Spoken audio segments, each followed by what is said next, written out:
శ్రీకృష్ణ పరమాత్మకు మద్గురు శ్రీ కాశీ గురునాథ స్వాముల వారికి కళ్ళే నాగయ్య దాసాని భజే.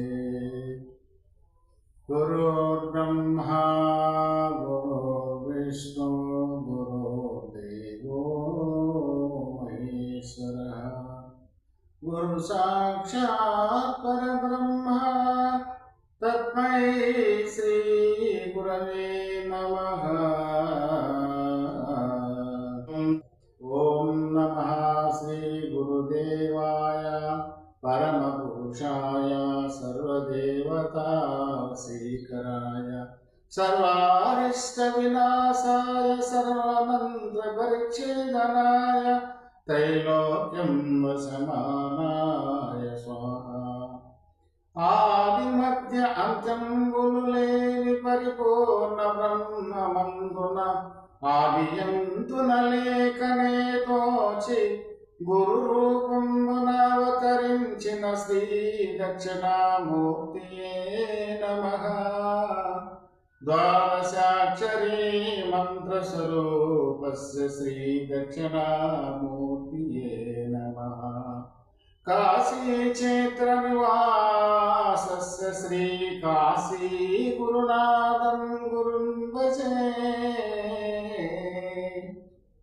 కలముగన్న అర్థంబు ఇలనన సత్యంబాయే కల ఎరుకల కల్ల నీతేట పరచిన కలే నాగయ్య దాసాయ గురుం భజే. సర్వాత్మస్వరూపస్య సదానందరాజయోగీశ్వరం గురుం భజే. సదసద్రహితం వైన సదానందరాజయోగేశ్వరం గురుం భజే.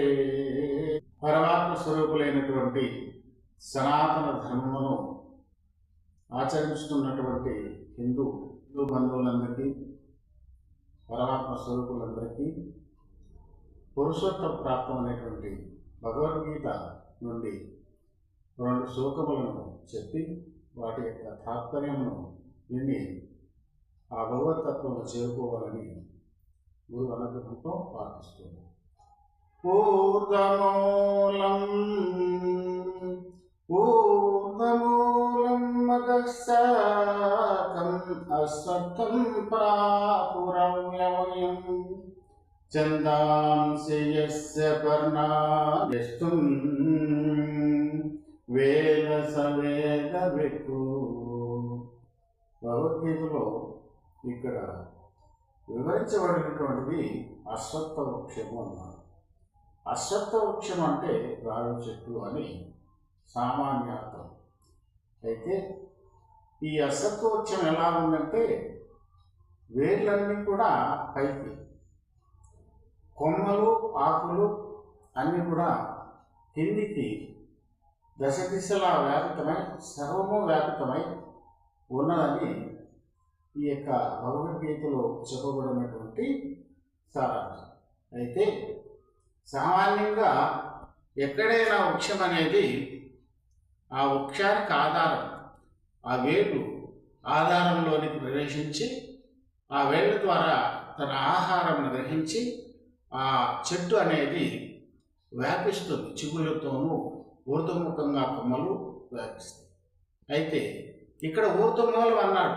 ఆ ఊర్ధ్వమూలములో ఎక్కడ ఈ చెట్టుకు మూలం ఉన్నదో ఆ యొక్క రహస్యాన్ని తెలిసినటువంటి వాడు, సంపూర్ణంగా ఆ అశ్వత్థ వృక్షాన్ని ఎరిగినటువంటి వాడు, వేదములను ఎరిగిన వాడని